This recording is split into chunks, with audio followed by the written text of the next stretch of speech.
Metanoja. Vārds kristietis nāk no Bībeles, kur teikts, ka Jēzus mācekļus pirms 2000 gadiem sāk saukt par kristiešiem. Bībelē ir arī rakstvieta, kur Jēzus dod konkrētu norādi un paskaidro, kurš var kļūt par kristieti. Jēzus saka, kas nenes savu krustu un nesako man, tas nevar būt mans māceklis. Ko nozīmē šis krusts, ko piemin Jēzus un bez kā nevar kļūt par Jēzus mācekli, par kristieti? Bībelē aprakstīta kāda situācija ar Jēzu.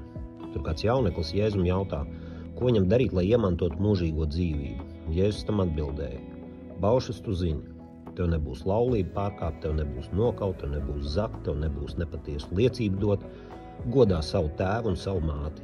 Jauneklis atbildēja, to visu esmu darījis kopš bērnības.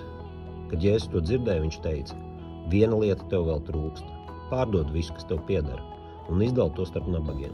Tad tev būs manta debesīs, un tad nāc man līdzi. To dzirdēdams jauneklis ļoti noskuma, jo viņš bija ļoti bagāts. Kas ir šis krusts, lai varētu kļūt par Jēzus sekotāju? Kādā citā Bībeles rakstvietā Jēzus brīdina par tiesas dienu.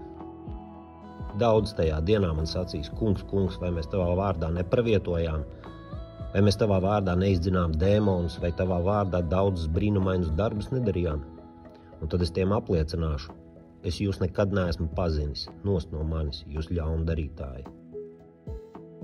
Kas ir šis kristiešu krusts, bez kura Jēzus var atstumt tik vienu, pat tos, kas darīs labus darbus viņu vārdā? Kas tas par krustu, dēļ kura Jēzus pat kādu, kurš sevi uzskata par kristieti, var nosaukt par ļaundari? Mēs varam regulāri iet uz dievkalpojumiem, varam apmeklēt draudzes, sanāksmes, varam būt pareizi vai nepareizi kristīti un ziedot naudu visiem, kam tā trūkst. Varam skaisti citēt Bībeles rakstvietas, varam lūgt par brāļiem un māsām, varam svinēt vai nesvinēt Ziemassvētkus un Lieldienas, palīdzēt suņu patversmēm, rīkot labdarības tirdziņus, uzturēt bērnams, būt laipniem un izpalīdzīgiem. Varam būt patīkami sarunbiedri, nelietot narkotikas, nesmēķēt un nelietot alkoholu. Varam pabarot bezpajumtniekus un zināt Bībeli no galvas ar teoloģijas grādu.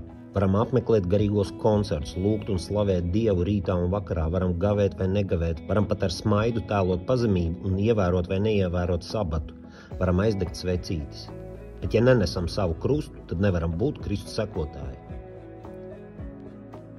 Ja es nezinu, kas ir šis krusts, ko nest katru dienu visu dzīves garumā, tad es nezinu, kas man jānes. Un ja es nezinu, kas man jānes, tad es nevaru būt Jēzus māceklis. Vecās derības laiks pirms Jēzus bija miesisks, ar materiālu upurēšanu Dievam. Ja sagrēkoji, tad kauj savu labāko jēru, liec uz altāru, sadedzina kā atmaksu un tam līdzīgi. Jēzus atnes jauno derību un sākot savu sludināšanu paziņoja, laiks ir piepildīts.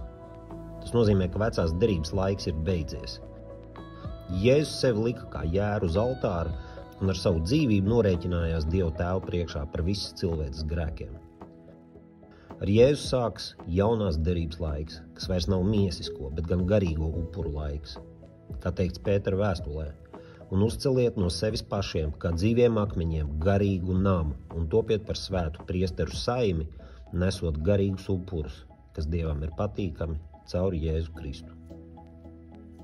Kas tas par garīgu upuri? Kas tas par garīgo krustu? Bībeles jaunās derības grieķu oriģinālu valodā Mateja vēstulē 4.17. Pirmais vārds, ar kuru Jēzus iesāk sludināšanu, ir metanoja. Šis grieķu vārds tulkojas šādi. Prāta izmaiņas, domāšanas maiņa pretējā virzienā, prāta atjaunošanās, iekšējas pārmaiņas, uzmanības centra maiņa, attapšanās. Jēzus caur savu mācību, caur Dievu vārdu aicina uz garīgām izmaiņām domāšanā, kuras rada izmaiņas rīcībā. Jēzus aicina uz domāšanu pretējā virzienā. Ja gājām savā grēcīgajā rīcībā nāvē prom no Dieva, tad ar izmainītu domāšanu atgriežamies pie Dieva dzīvībā. Bez Jēzus grēks nav redzams, jo Sātans kā gaismas eņģelis to slēpj melos un nejēdzībā. Jēzus nesaka atgriezieties no grēkiem. Jēzus saka metanoja, laiks izmaiņām domāšanā, pretējā virzienā. Ja paļāvāmies uz valdību, tad tagad uz Dievu taisnību. Ja pārtikām no ziņu mēdījiem, tad tagad no Dieva vārda Bībelē. Ja ienīdām brāli, tad tagad to mīlam un daram labu tam. Ja teicām, ka man nesanāks, tad tagad zinām, ka ar Dievu viss ir iespējams. caur metanoju prom no grēka, atpakaļ pie Dieva. Vecajā derībā bija zobs pret zobu, bet Jēzus paziņo: mīli savu ienaidnieku. Ja ebrejiem bija jāievēro pār pa 300 baušļiem, tad tagad pār visiem ir viens bauslis, kas ietver visu bauslību – mīli savu Dievu. Ja mīlam savu Dievu, tad kā paklausīgi bērni cenšamies ievērot baušļus nevis tāpēc, ka tā vajag, bet tāpēc, ka tā gribam, jo mīlam savu tēvu Dievu. Ja vecajā domāšanā mīlējām grēku, tad ar izmainītu domāšanu to ienīstam. Ja mīlam savu Dievu, tad spējam nest arī savu krustu, jo Jēzus neuzlikt, ko nepanesam. Un ja arī mums šķiet, kas neiespējams, tad Bībelē teikts, tas iespējams ir Dievam. Kas tad ir šis krusts, bez kura nevaram būt Kristus sekotāji? Jēzus pats ar savu piemēru, savu rīcību atbild uz šo jautājumu. Ņemiet uz sevi manu jūgu, mācieties no manis, jo es esmu lēnprātīgs un no sirds pazemīgs. Tad jūs atradīsiet atvieglojumu savām dvēselēm. Tas nav katram savs kaut kāds krusts. Krusts visiem ir viens, bet katram pa savām nesams. Jēzus runā par pazemības jūgu. Šis krusts saucās lepnība. Visas cilvēces nepatikšanu sakne. Ar lepnību pasaulē ienāk grēks. Lepnība ir pats sātans, gan domās, gan darbos. Lepnība rada augstprātību, aizvainojumu, paštaisnumu, dusmas, nepiedošanu, naidu, melus, skaudību, bailes par dzīvību, bailes par rītdienu, neusticēšanos, mantkārību un visus citus grēkus, kurus mēs pazīstam un vēl nepazīstam. Lepnība ir nepaklausība Dievam. Grēks ir nepaklausība Dievam. Sātans kārdina caur lepnību, un tāpēc Jēzu tas nevarēja pievilt, jo Kristū nav lepnības. Lepnība slēpjas mūsu ikdienā uz katru soļu, no rīta līdz vakaram, un nekur nepazudīs, jo ar šo lepnības grēku esam jau dzimuši, un melis ir tas, kurš saka, ka viņš ir bez grēka.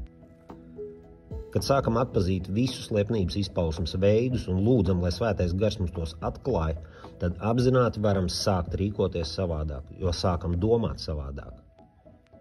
Ja sevi uzskatījām par visgudrākajiem, tad tagad jākļūst pēdējiem, kas izrāda savas zināšanas, kā Jēzus ir aicinājis. Ja uz ļaunumu atbildējām ar ļaunumu, tad tagad pazemībā esam aicināti paklusēt un pagriezt otru vaigu, kā Jēzus, un lūgt Dievu svētību par ļaundari. Bībelē teikts: lūdziet ik mirkli. Kas tad jālūdz ik mirkli? Jālūdz svētajam garam valdīt mūsu mēlus un prātus katrā sarunā ar katru cilvēku, kristiet vai nekristiet, katrā visikdienišķākajā situācijā, jālūdz svētā gara vadība. Ik mirkli jālūdz, lai svētais gars valda mūsu vārdus un domas, jo mēs mēdzam aizpeldēt savā garā, kā Jēzus apustuļi pirms krusta tiesas, kad tie iesnaudās nelaikā, un Jēzus tiem aizrādīja, ka jūs pat stundu nevarat palikt nomodā. Jā, nevaram, jo mūsu miesas ir vājas, tāpēc jālūdz svētajam garam ik mirkli, gan par jautājumiem, ko uzdot, gan par atbildēm, gan par pareizo izvēli un īsto brīdi, jālūdz par vārdiem salūzušajiem un tikpat par vārdiem vai rīcību pret kādu nokaitināto. Mēlis varā dzīvību un nāve. Tāpēc Dieva vārds aicina staigāt svētajā garā. Visas nepatikšanas sākas, kad rīkojamies savā garā. Tam labu piemēru dod Bībelē aprakstītās apustuļa Pāvila līkstas, kurš vienu brīdi, rīkojoties savā garā, labu gribēdams Jēzus vārdā, nepaklausot svētā gara brīdinājumiem, nonāk nepatikšanās. Dievs, protams, kā solījis, visas nepatikšanas vērš par labu gan Pāvilam, gan arī mums, jo visas lietas nāk par labu tiem, kas Dievu mīl, kas tagad lasām šos apustuļa ieslodzījumā sarakstītos svētos rakstus. Jēzus saka: jūs atzīsiet patiesību, un patiesība darīs jūs brīvus. Ja lepnība ir mūsu krusts, tad atzīstot šo mūsu lepnības krustu, Kristus patiesība darīs mūs brīvus. Neaizstāvēties, netaisnoties, ja reiz Dievs ir tiesnesis un zina patiesību. Mēs esam mālu pikas Dieva rokās, un ne no mūsu gribēšanas vai skriešanas, bet viss no Dieva žēlstības. Un lūdzu Dievs dod mums staigāt svētajā garā līdz kāpa malai. Dievs, lūdzu tevi Jēzus vārdā, atklāj mūsu lepnību, uzrādi to mūsu sarunās un attieksmē, rīcībā un domāšanā. Dod Dievs mums spēku staigāt no sirds pazemībā, nest savu lepnības krustu, jo savā spēkā to nespējam. Tu, Dievs, palīdzēji Jēzum to nest, tad palīdz arī mūsu vājajām miesām staigāt svētajā garā. Kas gribēs šo dzirdēt, tas dzirdēs, kas gribēs ieraudzīt, tas ieraudzīs, un kas gribēs kļūt brīvs, to Kristus atbrīvos. Jo Jēzus palīdzēja visiem, kas pie viņa nāca, bet kas viņam neko lepnībā nelūdza, tam viņš palīdzēt nevarēja. Lai Dievs mūs svētī un pasargā. Āmen.